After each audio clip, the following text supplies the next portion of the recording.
धातु और अधातु, ये एक ऐसा टॉपिक है जो लगभग हर कॉम्पिटिटिव एग्जाम में पूछा ही जाता है।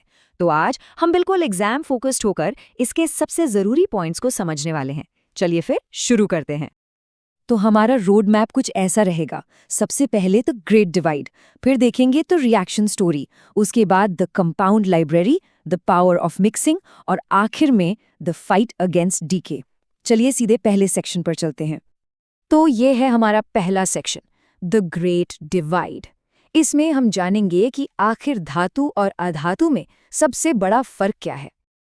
अच्छा, एक सवाल है, जरा सोचिए, दुनिया का सबसे कठोर पदार्थ यानी हीरा और एक पेंसिल की नर्म सी नोक ग्रेफाइट, इन दोनों में क्या कॉमन हो सकता है?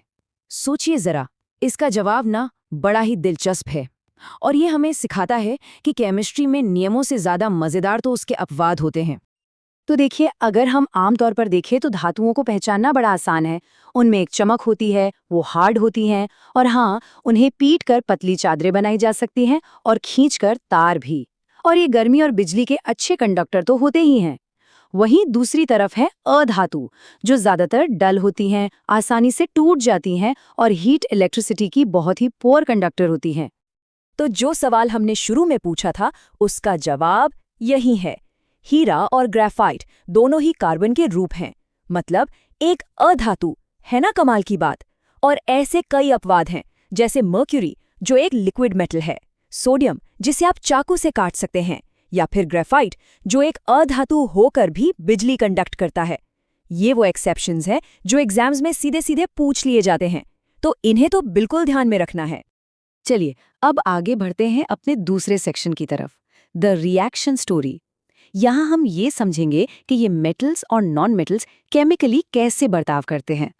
अच्छा, धातुओं की ना एक बहुत ही आम रिएक्शन होती है, और वो है ऑक्सीजन के साथ। जब भी कोई मेटल ऑक्सीजन के संपर्क में आता है तो वो मेटल ऑक्साइड बनाता है। इसका सबसे बढ़िया और जाना पहचाना उदाहरण, अरे वही, लोहे पर जंग लगना।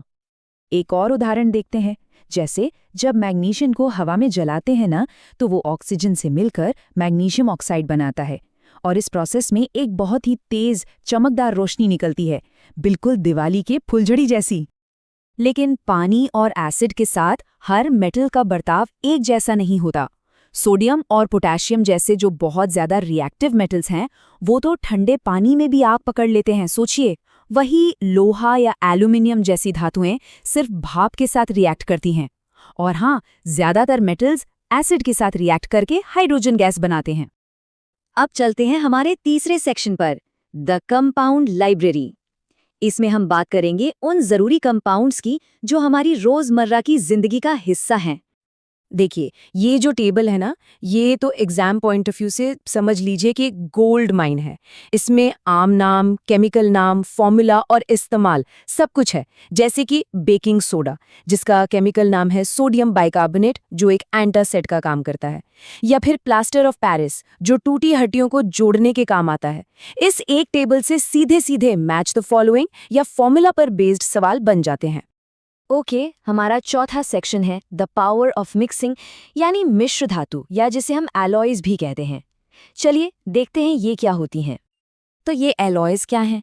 असल में जब दो या दो से ज्यादा धातुओं को एक साथ मिलाया जाता है तो बनता है एक एलॉय। पर ऐसा करते क्यों है? ताकि हमें बेहतर गुण मिल सकें, जैसे ज्यादा मजबूती या जंग से बचाव। इसका सबसे अच्छा उदाहरण हमारे घर के बर्तन हैं। वो स्टेनलेस स्टील के बने होते हैं, जो लोहा, क्रोमियम और निकल को मिलाकर बनता है। इसी तरह पीतल, कांसा, सोल्डर, ये सभी बहुत ज़रूरी एलॉयज हैं, और इनके कॉम्पोजिशन पर सीधे सवाल आते हैं। और अब आ गए हैं हम अपने आखिरी सेक्शन पर, द फाइट अगेंस्ट डिके। इसमें हम बात करेंगे एक बहुत ही कॉमन प्रॉब्लम की, जंग लगना, और उससे कैसे बचा जा सकता है। तो सबसे पहले समझते हैं कि ये कोरोजन या संक्षारण है क्या। ये वो प्रोसेस है जिसमें कोई भी धातु अपने आसपास के माहौल से, हवा से, पानी से रिएक्ट करके धीरे धीरे खराब होने लगती है। और इसका सबसे आम उदाहरण है लोहे पर जंग का लगना।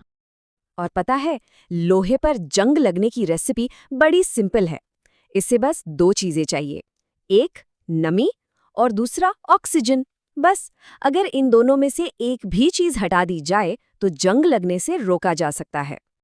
तो सवाल यह है कि इसे रोके कैसे?